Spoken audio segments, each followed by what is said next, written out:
Let's start with the obvious. When you have a film based off of one of the most well-known fairy tales starring a princess who's literally the foundation of Disney animation, it should be an easy sell. But somehow Snow White became one of Disney's biggest PR nightmares. And the worst part about it is, it didn't even have to be that way. To understand why Snow White failed in its marketing, we need to look back at Disney's track record. Surprise, surprise, but this isn't their first rodeo when it comes to bad PR. Hell, a lot of the best examples are within the last decade. In 2017, Star Wars The Last Jedi had fans divided, and rather than embracing open discussion, Disney's approach alienated a large portion of the fan base by dismissing criticism as invalid rather than engaging with it constructively. In 2023, Disney made a major change to The Little Mermaid via the casting.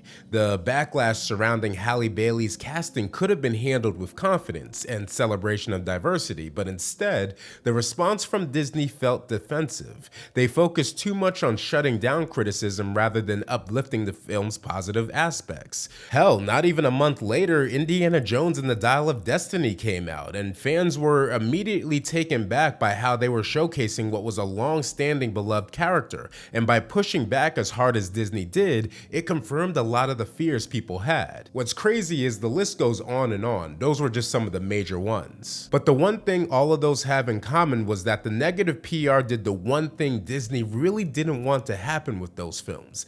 It had people taking a closer look. So what went wrong with Snow White specifically? First, the messaging was all over the place. From the start, Rachel Zegler, the film's lead, made comments that felt dismissive of the original movie and its themes. Statements like she's not going to be saved by the prince and calling the classic story weird didn't land well with fans. Disney had a chance to position the remake as a modern evolution of the story, but instead it came off as attacking the very fans who loved the original.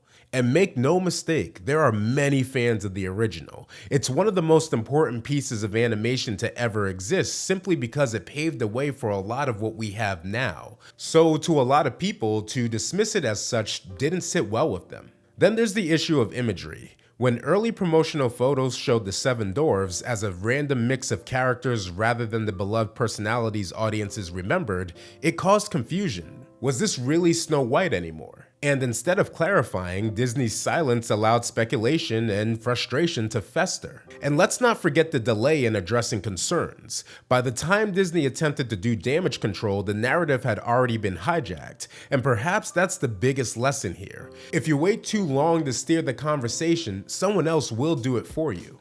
So what could have been done differently? Well, Disney had every opportunity to avoid this backlash, and the same three things could have been done for this movie as it could have been for a variety of other films that suffered from the same problem. The first thing, and maybe the most important, respect the source material. Change is fine, but framing the original as outdated or irrelevant alienates fans. Instead, highlight what's being added, not what's being discarded. But also understand that adding things that don't make sense will have people questioning your motives. The second thing, stay in control of the narrative. If controversy arises, get ahead of it. Let your audience know what to expect before the rumors take over. And the last thing, engage with fans, don't blame them. When audiences express concerns, listen. You don't have to agree with all criticism, but dismissing it outright creates more division. And if all that sounds simple, that's because it is. The problem is, will Disney actually look to do this? And the answer should be, they should.